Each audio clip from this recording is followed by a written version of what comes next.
Hi guys, welcome to this week's Patreon video. This week we're going to do a few question answers. So you guys have sent us some questions in that we're going to answer today.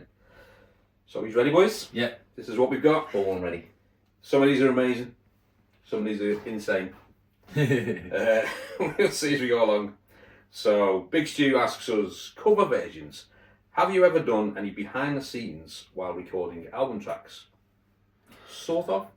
I'd say every single time in the studio we'll be playing. Yeah, we haven't recorded the cover version. No, but we'll just jam something.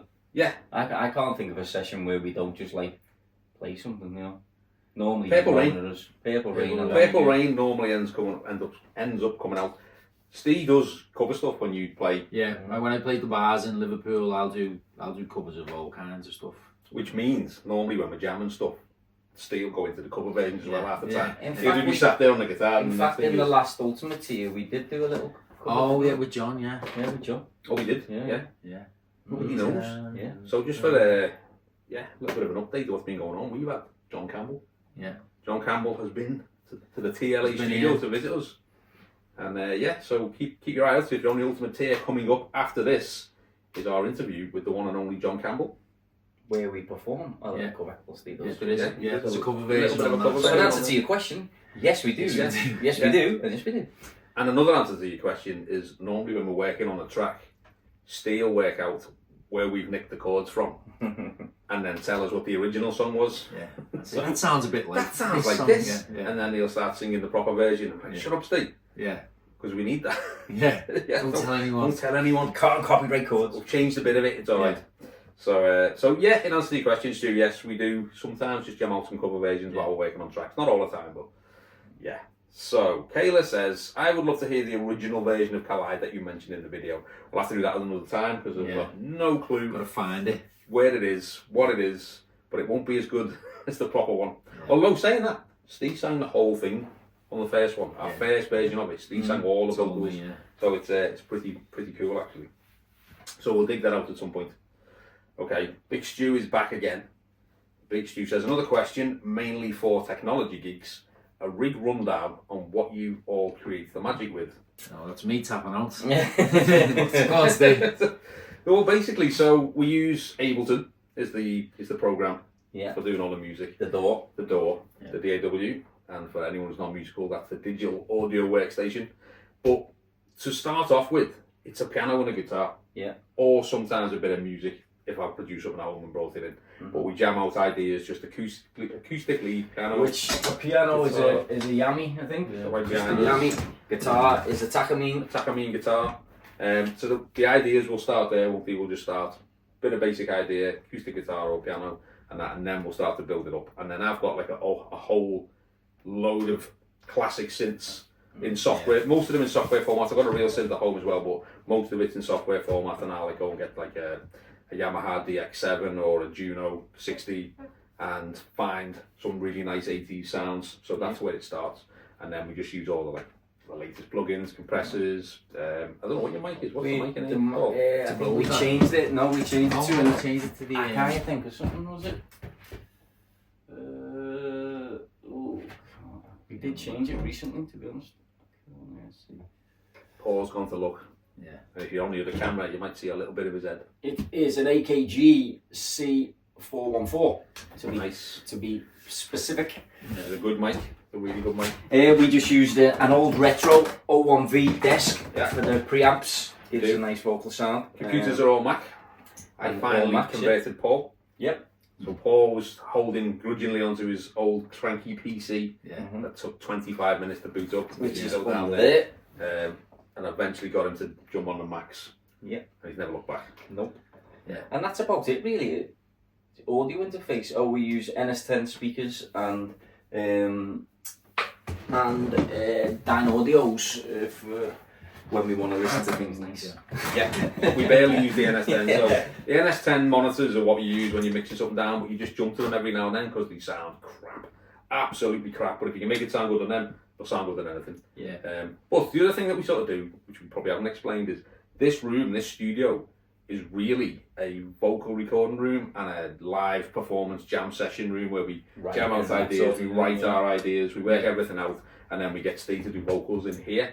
And then I've got a small studio at home that I work on as well, which is where I'll do all the production side of it once I've got the vocals off Ste or any guitars off Paul or anything else for putting in. So it's like 2 studios basically. But hope that answers your question, Stu. So, Mari Richard, I think you say it's Mari. I don't know if it's Mary or Mari. Mari or Mary, not sure. She just says, it sounds amazing. When's it going to be released?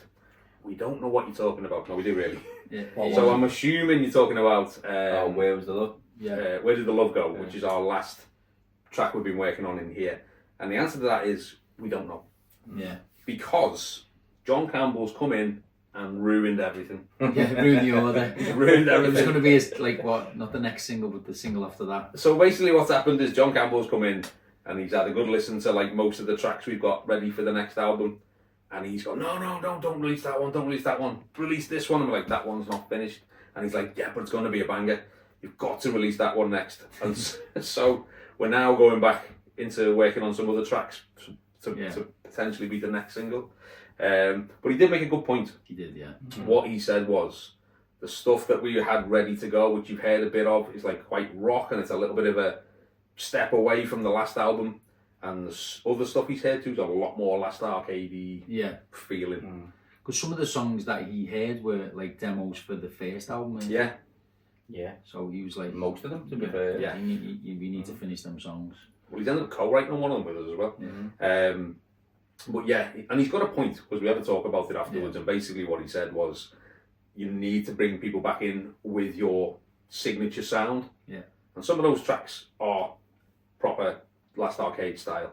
So he's like, use them, bring them out next, and then go into the rock stuff. So the stuff we've been playing to you so far is probably a little bit further down the line now. We've got some other stuff, which will probably give you a little sneak peek as we're working on them as well. But they're going to be probably the next single. Don't worry, it is coming. It's definitely coming. It's just going to be 2026, 2027. It's all going to be there. So yeah, hope that answers your question. Chrissy R, I have a question. Chrissy Ridgway. Chrissy Ridgway. I have a question, a silly one. If you had to be a fruit, and only a fruit, which one would you be and why? Haha. Oh my God. Paul's Chrissy, already a fruit. what did you give us here, mate? Oh. So, what fruit springs to mind that I like the look of? Peaches. I like the look of peaches. Have you got a peachy butt, Paul? Yeah. Have you got a peachy butt? Have I, Chrissy? I don't know. Steve, man? Yeah. Fruit would you be? Should be a banana, wouldn't I? The banana. Banana. Aubergine. I don't think that's a fruit. I don't think that's a fruit. That's a vegetable. That's a vegetable, but that's my answer. Aubergine.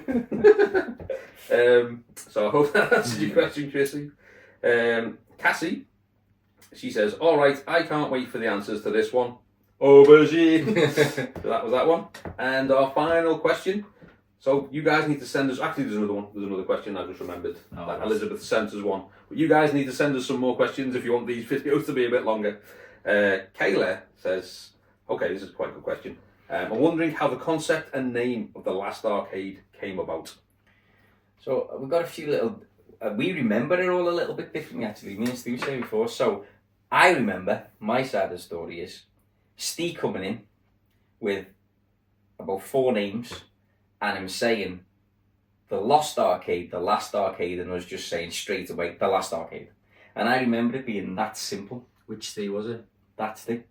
No, was you? It was me. No, it wasn't. It was. It was not. Oh my Oh, we're going to have to, oh mate, this is going to be This a is going to debate. be a fight. I love Come it. through the debate. So I thought It's definitely in the WhatsApp group. Is it? Because I Is it? sent a message saying, what about the Last Arcade? And you went, that's awesome. Well, I said Last Arcade and you said the Last Arcade. We've got to find this chat. We've got to find it. Because I've got a list of names I brought in and it's on it. So we'll have to work it out. So all I know is it started off as the Lost. Somehow it was the Lost. So the and we debate went, was, no, okay, that's so not the, right. so the debate, we need to go back to the, We'll have to to the go WhatsApp. back. We'll have to go back. And Because I thought it was me. So I here we thought go. it was me. As I just said, 3 different versions because he's got a different version. Yeah. Because he thinks we have 30 names and we picked the No, best so one. I've got a list, I've showed you before, I've got a list on my phone of like suggestions, which is in there, but maybe I can't remember, I thought I thought it. I reckon we've come up between us, to be honest. But It anyway. was definitely one of the Steves. It's one of the It's definitely not. All I know is it wasn't me. 100% We're it the wasn't lyric me. guys, so it And makes the sense that- second whoever said it, Yeah. straight away, within a heartbeat, I just went, that's it.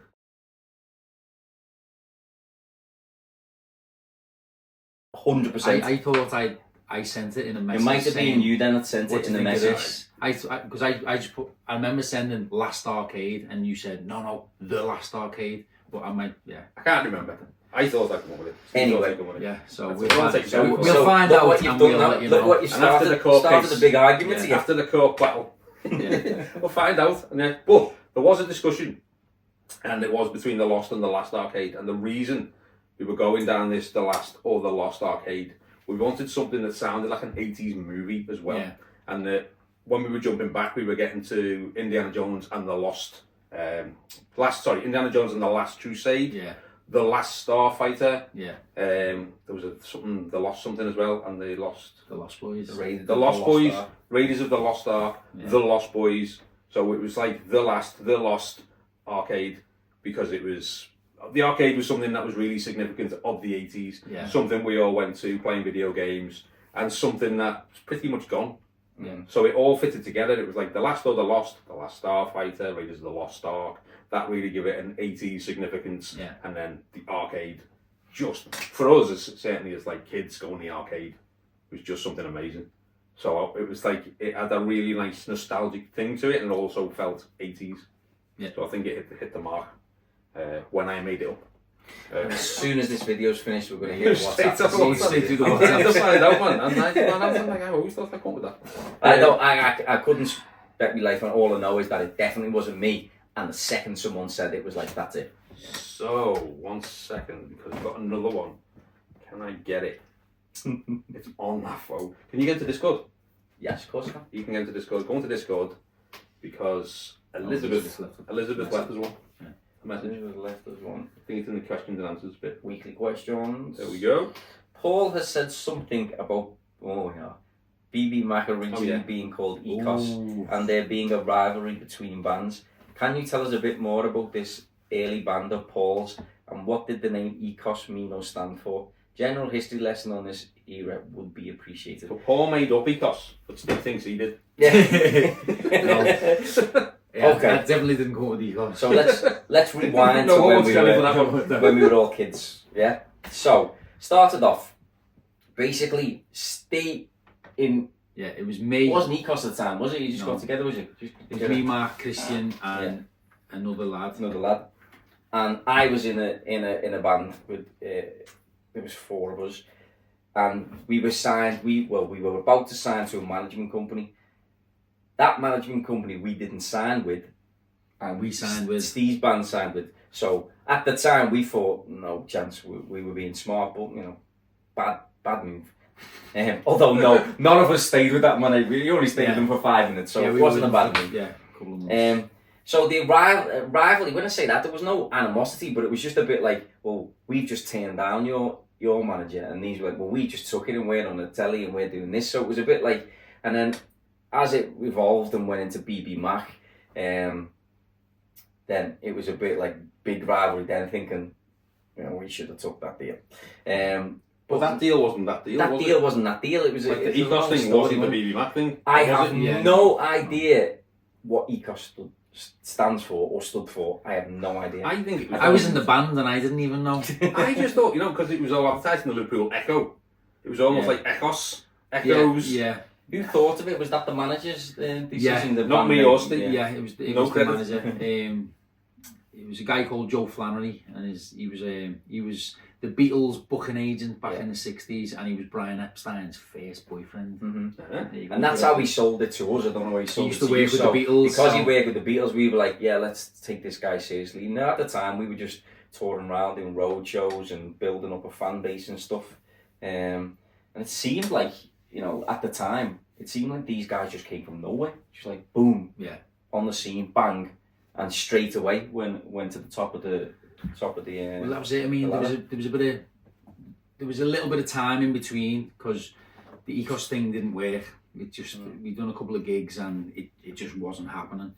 So there's another member there, wasn't there? Yeah, a lad, his name was Robbie Williams, but not that one. No. But that one. So because Robbie Williams was a superstar in the UK, he called himself Robbie Lee. because okay. So Robbie Williams was already out. Robbie Lee, and he just didn't fit in, you know. So he left, and me, Mark, and Christian thought, what are we going to do? Should we split up? Should we keep going? So we said, right, let's do something completely different. So we started writing songs, and we came up with the name BB Mac. Mark, Barry McNally, you know, me, Mark, and Christian, all those names. I always take credit for it. No, it wasn't him. It wasn't him. No, it wasn't him. It was my wife, yeah. Kelly. Oh, okay. Yeah, she came up with it. So, yeah. And then his missus came up with the last arcade as well. We take no notice of him. You know what? Yeah, I'll check my phone. But yeah, so we put BB Mac together, wrote some songs, and went down to London and just knocked on record company doors and busked outside the record companies, and just got a little bit of interest around us, and we put a show on in Liverpool, like a showcase, and all the labels came down, and the next day we had like a bidding war to sign us, so it went really well. Yeah. Unlucky Paul. The rest is history. And the rest is history. You know, that there was no when we say rivalry, it was just because we were in a band with quite a bit of following, and then these guys came about and they had a following. It was just a bit like, you know, on the road shows.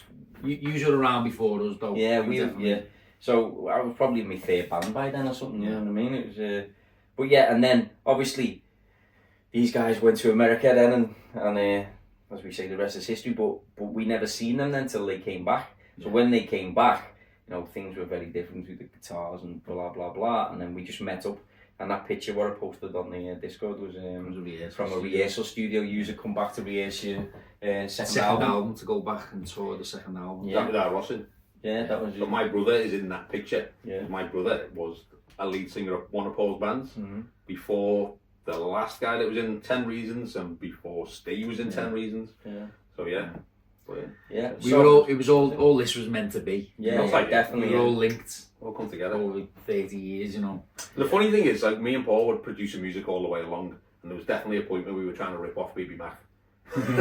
You were hearing them. So one day I played a song called "Without You" because the whole thing was just every lick and every chord and every part was just BB Mac inspired, if you like. Yeah. The whole thing was. These, when they hit their peak, we were listening to some of the BB Mac stuff, especially back here. We were like, that is amazing. That's such a rock solid pop song. It's so well produced. The vocals are boss, the harmonies are boss.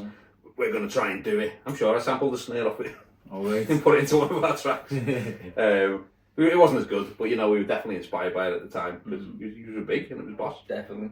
And look how you've fallen, Steve. Stuck in here with us now.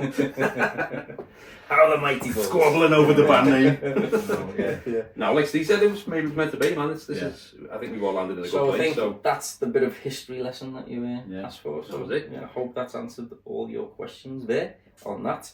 If you want to know any more, we're happy to talk about it. We don't hide our history. No. We wish we could, but you know, we don't. Some of it.